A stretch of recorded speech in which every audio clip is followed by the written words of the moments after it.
বলছে interaction between the biotic and abiotic factor. বলছে biotic and abiotic factor interact in the environment in various ways. মানে biotic and abiotic factor, biotic factor কি আর abiotic factor কি? Abiotic factor যেমন temperature, rainfall, soil, ঠিক আছে। আর এটা হচ্ছে অ্যাবায়োটিক ফ্যাক্টর। আর biotic factor plant, animal, microbes, এইগুলো এটা একটা অপরের সাথে ইন্টারঅ্যাক্ট, একটা অপরের সাথে কি, হ্যাঁ, মিশে আছে, একটা অপরের ওপর নির্ভরশীল। This interaction show a great impact on the maintenance of an ecosystem. This interaction, এই ইন্টারাকশান, এই একজন আর একজনের সাথে যে মিশে আছে, এই ব্যাপারটা ডিপেন্ডেবল আছে। Show the great impact on the maintenance of an ecosystem. একটা ইকোসিস্টেমের মেনটেন করার জন্য ইন্টারাকশানটা খুব জরুরি, বুঝতে পেরেছো? The abiotic factor like temperature, rainfall, soil, etc, হ্যাঁ, determine the presence of different kind of biotic factor. মানে অ্যাবায়োটিক ফ্যাক্টর কী কী, কেমন সয়েল, কেমন টেম্পারেচার, কেমন রেইনফল সেখানে হয়, তারপরে নির্ভর করে কেমন প্লান্ট, কেমন অ্যানিমাল, কেমন মাইক্রোবস হবে সেই পার্টিকুলার এরিয়াতে, সেটা ডিপেন্ড করে। পোলার বিয়ার তো রাজস্থানের ডিজার্টে পাওয়া যাবে না, তাহলে পোলার বিয়ার কোথায় পাওয়া যায়? যেখানে বরফ আছে সেখানে পাওয়া যায়। তাহলে বরফ কি একটা অ্যাবায়োটিক ফ্যাক্টর? তাহলে এই যে অ্যাবায়োটিক ফ্যাক্টরের উপর বায়োটিক ফ্যাক্টরটা একটা ইন্টারাকশান আছে, হ্যাঁ, একটা আর একটার উপর ডিপেন্ডেবল, বুঝতে পেরেছো?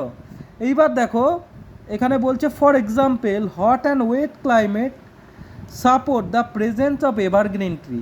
এভারগ্রিন মানে চিরসবুজ যে গাছগুলো, সেইগুলো কোথায় হয়? সেগুলো বেশি হট ক্লাইমেটে হয়। আমাদের এখানে যেমন আছে lizard, snake, big wild animal যেমন এলিফ্যান্ট ফ্যান, এগুলো সব কোথায় হয়? হট অ্যান্ড ওয়েট ক্লাইমেটে হয়। But very cold climate support the life of polar bear, penguin, seal, arctic hares, তারপরে ইয়াক, ইটিসি। এগুলো কোথায় পাওয়া যায়? কোল্ড ক্লাইমেটে পাওয়া যায়। বোঝাতে পেরেছি? A lake support the presence of the water. একটা লেক কী করে? A lake support the presence of water, plant, water animals and many microbes. তাহলে কি বললাম? A lake support the presence of water. একটা লেক কি সাপোর্ট করে? হ্যাঁ, মানে presence of water, plant, water animals and many microbes. এর মানে এই লেকসের মধ্যে যে ওয়াটার প্রেজেন্ট থাকে, তার মধ্যে প্লান্ট থাকে, ওয়াটার অ্যানিমালস থাকে, মাইক্রোবস থাকে, ঠিক আছে। In each type of ecosystem the green plant prepare food. প্রত্যেক টাইপ ইকোসিস্টেমে কী করে? গ্রিন প্লান্ট ফুড প্রিপেয়ার করে। And animals depend on this green plant for their food. কী বললাম তাহলে? In each type of ecosystem, প্রত্যেক ইকোসিস্টেমে the green plant prepare food, green plant food prepare করে, and animal depend on this is green plant for their food. তাহলে green প্লান্টের ওপর সবাই ফুডের জন্য আমাদের দরকার। হ্যাঁ, ধরো একটা ছাগল, আমি ষষ্ঠীর দিন শানু মামার বাড়ি গেছে, এইবার শানুর দাদু খাসির মাংস নিয়ে এসছে। তো এই খাসিটা পাওয়া যাবে না, শানু খাসি খেতে তখনই পারবে না যত প্লান না থাকলে শানু খাসি খেতে পারবে না, তাই তো? প্লান কি? প্লান্টদেরকে খাচ্ছে কে? ছাগলাকে খাচ্ছে শানু পাগলা, ঠিক আছে। তাকে একটা অপরের সাথে ইন্টারাকশান আছে। যদি গাছ না থাকে এখানে ছাগল বাঁচতে পারবে না। হ্যাঁ, গ্রিন প্ল্যান্ট না থাকলে, তো ছাগল না বাঁচতে পারলে আমরাও বাঁচতে পারবো না, ঠিক আছে। তাহলে আমরা ফুডের জন্য ডিরেক্টলি আবার নির্ভরশীল। আমরা যেমন অ্যাপেল, কমলা লেবু, হ্যাঁ, শাক ফাক অনেক কিছু গাছের থেকে খাই তো, হ্যাঁ। তাই বলছে when the plant and the animal die, হ্যাঁ, the microbes decomposes the dead organism and return the nutrient to the soil, water and air. আবার মাইক্রোবেসেরও ভূমিকা আছে, যেমন আমাদের অ্যানিমালদের ভূমিকা আছে, যেমন প্লান্টের ভূমিকা আছে, তেমন মাইক্রোবসেরও ভূমিকা আছে। প্লান্ট কি? খাবার তৈরি করে। অ্যানিমেলস আমরা খাই, খেয়ে কী করি? আমরা হচ্ছে ধরো একটা ছাগল একটা অ্যানিমাল খাচ্ছে, ছাগলকে আবার কে খাচ্ছে? বাঘ খাচ্ছে, বুঝতে পেরেছো? বা ডিয়ার হচ্ছে গাছ খাচ্ছে, ডিয়ারকে খাচ্ছে কি? বাঘ হালুম হুলুম করে খাচ্ছে, বুঝতে পেরেছো? তাই এখানে কি হচ্ছে, এখানে একটার সাথে আর একটা ইন্টারাকশান আছে, তাহলে প্রত্যেকটাই কিন্তু দরকার, ঠিক আছে। এবার মাইক্রোবস কি করে দরকার দেখো, ধরো একটা অবিনাশ একটা গরু কিনেছে, হ্যাঁ, অবিনাশ গরু কিনেছে, গরুতে দুধ দেবে, ও খাবে। এইবার সেই গরু কি করেছে, ও হায়ার করেছে, অবিনাশ বলেছে যে রাজদীপকে হায়ার করেছে, বলেছে কি তুই আমার গরুতে একটু বলবি, রাজদীপ গরুর ডাক্তার, ওকে বলেছে যে তুই গরুর আমাকে ওষুধ দিয়ে যাবি ঠিকঠাক, তোকে মাসে আমি পয়সা দিয়ে দেবো, মান্থলি টাকা দিব মাইনে পেয়ে। আর রাজদীপ ডাক্তার এসে কি করেছে, দেখছে কেউ মাসের পরে টাকা দেয়নি, ঠিক আছে, 1 মাস হয়ে গেছে টাকা দেয়নি। এবার রাজদীপ ডাক্তার কি করেছে, ওই গরুকে না খাইয়ে দিয়েছে, গরুকে এমন ওষুধ দিয়েছে, সে গরুর ওভার রিয়াকশান হয়ে গেছে, বলছে টাকা দিবি না তো, হ্যাঁ গরুর ওভার রিয়াকশান হয়ে গেছে, বুঝতে পেরেছিস। এবার গরু মরে গেছে, মরে গেলে এবার ফেলে দিয়েছে, হ্যাঁ, এবার ওই ওই গরুটা ফেলে দিয়েছে যখন, তখন কি গরুটা এক জায়গায় তো ফেলেছে, সেই জায়গায় যদি এবার গরুটা ডিকম্পোজ না হয়, সেই ডিকম্পোজ করে কে, ডিকম্পোজার বা মাইক্রোবস। দেখো বেশি যদি বকো না, একটা মারবো, এখানে লাশ পড়বে শ্মশানে, চুপচাপ বসো, মারবেন এখানে গিয়ে পড়বে দাদুর বাগান, চুপচাপ বসো, মার দিলে কিন্তু আমি থামবো না। এবার এই মাইক্রোবসগুলো কি হচ্ছে, এই মাইক্রোবসগুলো ওটা ডিকম্পোজ করে মাটির সাথে মিশিয়ে দিচ্ছে। যদি মাইক্রোবস না থাকতো তখন আবার এই একটা গরু কিনতো, আবার রাজদীপ ডাক্তারের ডাকতো, আবার রাজদীপ ডাক্তার আবার সেই ভুল চিকিৎসা করতো, বুঝতে পেরেছো, আবার সেই আর একটা গরু পড়ে যেত। তা গরু এরকম জমতে জমতে জমতে জমতে, গরু ছাগল মরা জীবজন্তু জমতে জমতে জায়গাগুলো সব ভর্তি হয়ে যেত, বুঝতে পেরেছো। তাই এই জায়গাগুলো ভর্তি হয়ে যেত, কিন্তু ডিকম্পোজার্স কী করে, ওগুলো ডিকম্পোজ করে মাটিতে মিশিয়ে দেয়, মাটিটার নিউট্রিশন ফিরে পাই, বুঝতে পেরেছ। হ্যাঁ, নেক্সট ফুড চেনটা কি দেখো, আমি একটা চেন দেখাচ্ছি, দেখো সব থেকে ভালো বুঝতে পারবে। গ্রাসকে খাচ্ছে ইনসেক্ট, ইনসেক্টকে খাচ্ছে ফ্রগ, ফ্রগকে খাচ্ছে স্নেক, স্নেককে খাচ্ছে হোক। তাহলে এই যে একজন আর একজনকে খাচ্ছে, হক বলতে কি এই যে বড় পাখি, চিল পাখি, হ্যাঁ, এই যে এরা একজন আর একজনকে খাচ্ছে, তা এই যে একজন না থাকলে আর একজন বাঁচবে না। যদি স্নেক না থাকে হোক কী খাবে, হোক এই ফ্রগ না থাকলে স্নেক কী খাবে, ইনসেক্ট না থাকলে ফ্রগ কী খাবে। তাহলে এই যে তারা যে একটা ফুডের চেন তৈরি করেছে, যে রিলেশনশিপ তৈরি করেছে, এটাকেই ফুড চেন বলে। কি বলছে, food chain is the diagram of or a chain showing what the animal eat, or a chain showing the presence of eating and being eaten. Clear হয়েছে। হ্যাঁ, ফুড চেন একটা relationship, মানে কি বলছে, living things need to food to live, if, ও এটা পরের কথা, এই যে a food is a relationship exist between plant and animal, plant and অ্যানিম্যালের মধ্যে রিলেশনশিপ, মানে একজনকে আর একজন খাচ্ছে, আর একজনকে আর একজন খাচ্ছে, এইভাবে তাদের মধ্যে যে চেন তৈরি হচ্ছে, এই যে এটাকেই ফুড চেন বলছে, বুঝতে পেরেছ। ফুড ওয়েব কি, ফুড ওয়েবটা দেখো দারুণ করে বুঝিয়ে দেবো আমি। এখানে কি আছে ভালো করে বুঝবে, দেখো এখানে প্লান্ট আছে, প্লান্টকে খাচ্ছে স্নেল, স্নেলকে খাচ্ছে বার্ড, বার্ডকে খাচ্ছে বড় বার্ড, ঠিক আছে, ঠিক আছে। এবার দেখো এখানে আবার কি করছে, এই দেখো প্লান্ট থেকে স্নেল গেল, স্নেলকে খাচ্ছে স্নেক, স্নেককে খাচ্ছে বড় বার্ড। এবার দেখো এখান থেকে এটাকে ইনসেক্ট খাচ্ছে, ইনসেক্টকে খাচ্ছে লিজার্ড, লিজার্ডকে খাচ্ছে বড় বার্ড। তাহলে এখানে দেখো একটা ওয়েবের মতো, জালের মতো তৈরি হলো না, জাল, হ্যাঁ, এই যে জাল তৈরি হলো, ইন্টার কানেক্টেড, মানে একজন আর একটার সাথে ইন্টার কানেক্টেড, একজন আর একজনের সাথে, একটা আর একটার সাথে ইন্টার কানেক্টেড। তো এরকম করে একটা নেটওয়ার্ক বা জাল তৈরি করলো, এটাকেই বলছে ফুড ওয়েব। ডেফিনেশন কি, ইন এ নেচার বলছে নাম্বার অফ ফুড চেন আর ইন্টার কানেক্টেড, অনেকগুলো ফুড চেন, এই একটা ফুড চেন, এখান থেকে গিয়ে এই একটা ফুড চেন, এখান থেকে গিয়ে এই একটা ফুড চেন, সবাই ইন্টার কানেক্টেড হয়। The network of inter connected chain, inter connected চেনের যে নেটওয়ার্ক, সেটাকেই বলছে ফুড ওয়েব। বোঝাতে পেরেছি, আশা করি বোঝাতে পেরেছি। এইবার দেখো ফুড ওয়েবটা এখানে আবার বলেছে, ফুড ওয়েব এখানে আবার বলেছে, এটা পড়ে নেবে, ওখানে যা লেখা সেটাই লেখা।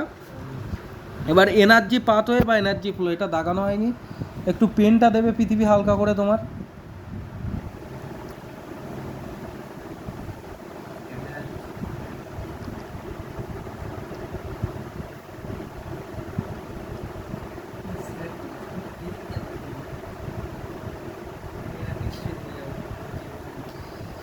দেখো এখানে সূর্য মামা বসে আছে, সেখান থেকে যখন ফটোসিনথেসিস হচ্ছে তখন গ্রিন প্ল্যান্ট কী করছে, যখন ফটোসিনথেসিস হচ্ছে গ্রিন প্ল্যান্ট কী করছে, এই সানলাইটটাকে নিচ্ছে, নিয়েতে খাবার বানাচ্ছে।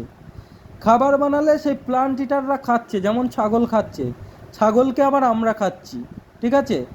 তারপরে কি, আমরা মরে যাচ্ছি, আমরা ডিকে হয়ে যাচ্ছি, ডিকে হয়ে মাটির সাথে মিশে যাচ্ছি।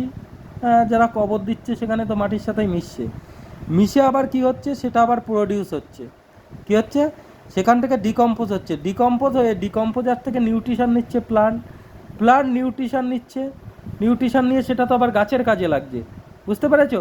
এই এনার্জি যে পাতে ফ্লো করে সেটাকেই এনার্জি পাথওয়ে বলে, ঠিক আছে। এবার বইয়ের ভাষা জানতে হবে, না হলে পড়তে পারবে না, তার জন্য আমি পড়াবো বইয়ের ভাষা। এনার্জি পাথওয়ে আর energy flow, in this energy flow, হ্যাঁ এনার্জি পাথওয়ে আর এনার্জি ফ্লো কী বলছে, ইন দিস এনার্জি ফ্লো, যে পাথে এনার্জি ফ্লো করে, ঠিক আছে, বলছে in this energy flow sun is the primary source of energy. Sun হচ্ছে, সূর্য হচ্ছে প্রাইমারি সোর্স এনার্জির, হ্যাঁ। বলছে as well as food chain start with the sun, food chain কোথায়, সানের থেকে স্টার্ট হয়, বুঝতে পেরেছো। Energy from the sun is used by the plant to make food. Sun কি করে, এনার্জি ফ্রম দ্য সান, সানের থেকে এনার্জি ইউজ হয়, হ্যাঁ ইউজ করে কারা, প্লান্ট ফটোসিনথেসিসের সময়, টু মেক ফুড, তাদের খাবার বানানোর জন্যে। This energy then goes to the all animal through the food chain, food চেনের মাধ্যমে এরকম অন্য অ্যানিম্যালের কাছে যাচ্ছে, হ্যাঁ। And animals is broken down in simpler substance and decomposition, animal মারা যাওয়ার পরে তারা সিম্পলার সাবস্টেন্সে যায় এবং তারা ডিকম্পোজ হয়ে যায়, বাট ডিকম্পোজ থেকে আবার নিউট্রিশনটাকে পাচ্ছে, প্লান্ট পাচ্ছে, তো এনার্জি এই যে ফ্লো করছে এটাকেই বলছে এনার্জি পাথওয়ে। বোঝাতে পেরেছে? দেখো দ্য ভেরিয়াস টপিক লেভেল কি বলছে, the various link or step representing organism in food chain at which transfer of food take place are call trophic level, হ্যাঁ। The various link or step, various link এবং step representing organism in the food chain at which transfer of food take place, মানে বিভিন্ন part, একটা step, এই step থেকে এই স্টেপে যাচ্ছে, স্টেপে একটা লেভেল থেকে আর একটা লেভেলে যাচ্ছে, এটাকেই ট্রপিক লেভেল বলে। যেমন প্রথম লেভেলে দেখো প্রডিউসার থাকে, কার্নিভোরাস, তারপরে প্রডিউসার, তারপরে হার্বিভোরাস, তারপরে কার্নিভোরাস, তারপরে টপ কার্নিভোরাস, এরকম থাকে। তো এটা একটা ট্রপিক লেভেল। প্রডিউসারকে ফার্স্ট ট্রপিক লেভেল বলে, হার্বিভোরাসকে সেকেন্ড ট্রপিক লেভেল বলে, কার্নিভোরাসকে থার্ড ট্রপিক লেভেল, আর টপ কার্নিভোরাসকে ফোর্থ ট্রপিক লেভেল বলে। প্রডিউসার বলতে কারা, প্রডিউসার বলতে প্লান্টরা, যারা খাবার প্রডিউস করে। হার্বিভোরাস যারা প্লান্ট ইটার, তাদেরকে হার্বিভোরাস বলে। যেমন ডিয়ার, ছাগলা, দইপায়ন, পাগলা।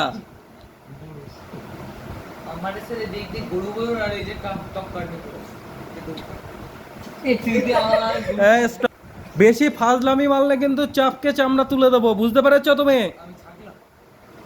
তোকে ছাগলা বলছি এই কারণেই তুই বক বক করছিস, তাই উইদাউট কারণে আমি কিছু বলি না।